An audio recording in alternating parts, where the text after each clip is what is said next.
What's up guys, my name is Joe and we're back with another episode of British Guy Reacts. It's part 2 of how every NFL team got its name and identity. We stopped at like the 15-minute mark of the video. We got another 15 minutes to go.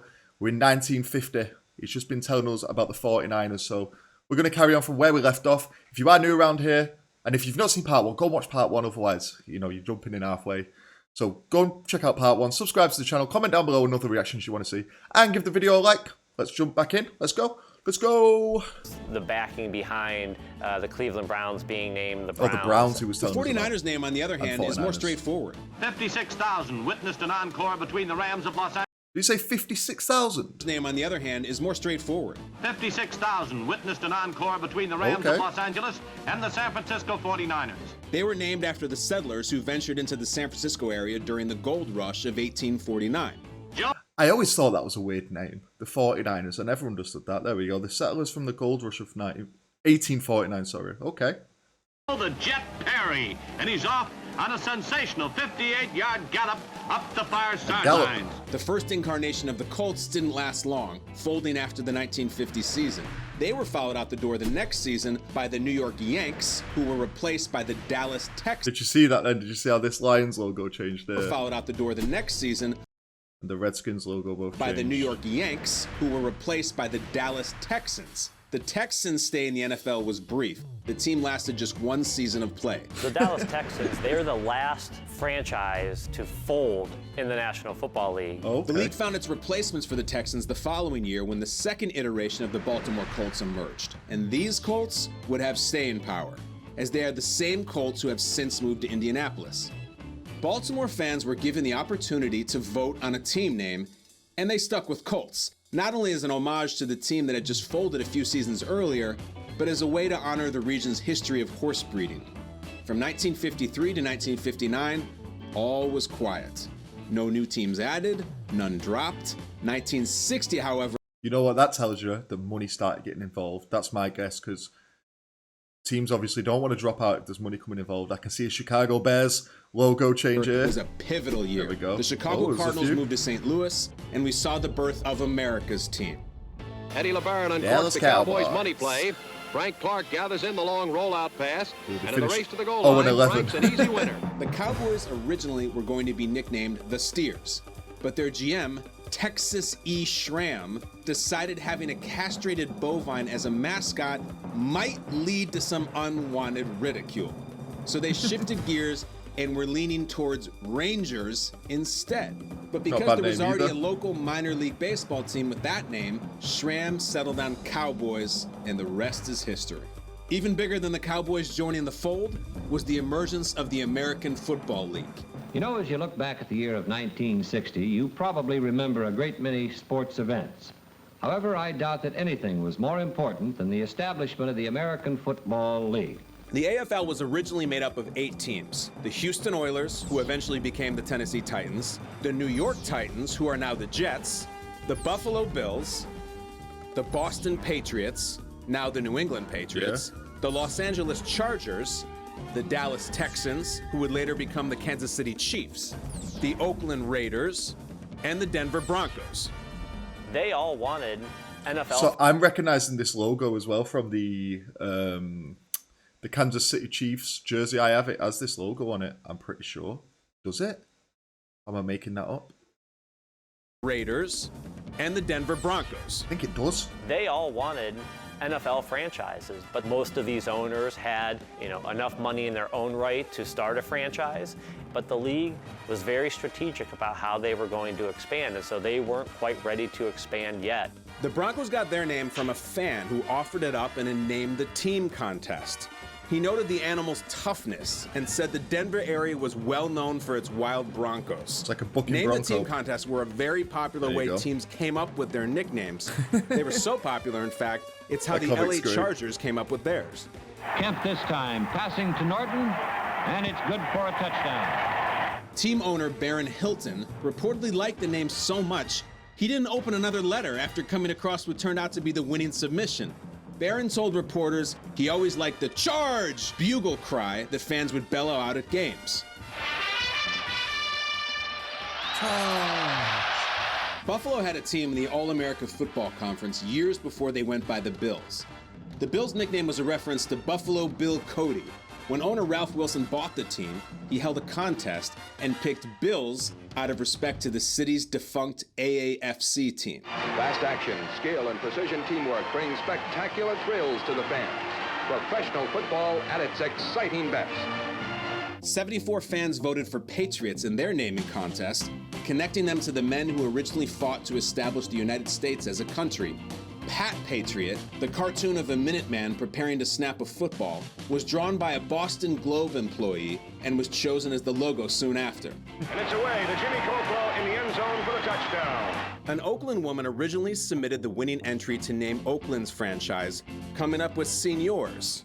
The name alluded to the old Spanish settlers of Northern California. But when it got out, there was so much criticism, even claims the contest was fixed, they decided to pick another one of the entries, going with Raiders, which they selected over Lakers. The following year, the Chargers jumped on the freeway and moved to San Diego, while the NFL added the Minnesota Vikings to its lineup, giving it an even 14 teams. Hi, this is a Minnesota Viking football helmet. It was in the middle of a lot of hard-nosed football last year. Minnesota got its name from their GM, Bert Rose, who recommended the name because Vikings were aggressive people with a will to win, and it would honor the Nordic tradition in the northern Midwest. It is a strong name, Tarkenton long to prove that Vikings. he's one rookie who's here to stay. Rans pass to Bob Stelker gives the Vikings their first touchdown and official leg play. You know, the Vikings are the first team to actually use a region as their franchise name as opposed to the city that they play in. No changes in 1962, but in 1963, the New York Titans changed their name to the Jets. Let's go, go, go, Jets. The Fighting Green will beat them all. They originally were going to name the team Dodgers, but got pushback from Major League Baseball. Gothams also got some consideration. Ooh. Gothams. But they balked when they realized it would get shortened to Goths. They almost got the name Boroughs, certainly an homage to the city's famous neighborhoods, but team officials worried opposing fans would translate it their own way and start calling them the Jackasses.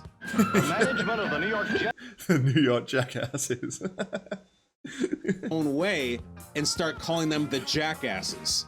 The management of the New York Jets welcomes you to the first football game at Shea Stadium. Eventually they went with Jets, since they planned to play their home games in Shea Stadium, which was close to LaGuardia Airport. In 1963, the Dallas Texans relocated to Kansas City and changed their name to the Chiefs. There we go. Professional football, that most fascinating, most exciting of all spectator sports, came to Mid-America in 1963 when the Dallas Texans became the Kansas City Chiefs. So what I'm thinking here now is, right, you've got this AFL, you've got the NFL. I'm sure the conferences are called AFC and NFC, I think, aren't they? I could be wrong there, guys. Don't kill me if I'm wrong on that. So what I'm seeing here is the leagues are going to come together, but just keep it as two separate conferences. Lamar Hunt didn't pick Chiefs right away, also considering Mules, Royals, and Stars. He went with Chiefs because he said a large number of Native Americans lived in the area. Hunt may also have chosen it due to Kansas City's mayor, Roy Bartle. Bartle helped lure the team to Kansas City, and his nickname was, you guessed it, the Chief. Nothing changed in 64, nothing changed in 65.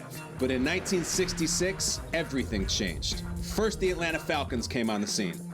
Randy Johnson connected with Gary Barnes Randy for the Johnson. Falcons' first touchdown in championship play. Over 500 different names were offered up by fans, including the Atlanta Peaches, the Vibrants, Lancers, Confederates, Firebirds, and Thrashers. Thrashers. The winning entry was submitted by several people, but the winner of the contest was a school teacher whose entry described the Falcon as proud and dignified, with great courage to fight. She noted it never drops its prey, is deadly, and has great sporting tradition. I think it's wonderful. The Falcons won. Solid name. I was real satisfied. Gosh, This guy. I was real satisfied. it's wonderful. The Falcons won. I was real satisfied. Gosh, I think it was great. The AFL also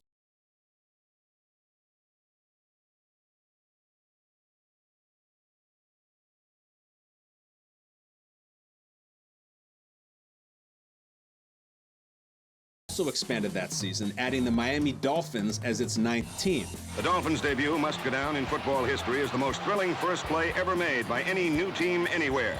Moving it all the way from back. nearby Coral Gables High School and a Yo. Georgia Tech alumnus takes the opening kickoff and races 95 yards for a touchdown. Over This is your first play 600 in fans history. suggested Dolphins. The ownership group liked that the Dolphin was the smartest, fastest creature of the sea. Being an expansion team, he needed a lot of things to perhaps draw people into it, and he would throw the footballs back out. So Flipper was cool. But the biggest shift to take place that year came at season end, Yeah, I get that starting line up here, get a program, football line up here. when the NFL and AFL champions met to face one another in the first ever Super Bowl. And this is it, the American Football League National Football League Championship. The Green Bay Packers beat the Kansas City Chiefs handily, 35-10, and professional football was on its way to taking over as the country's new national pastime. The Green Bay Packers' first ever Super Bowl champ. 66 world title belongs to the big team from the small town.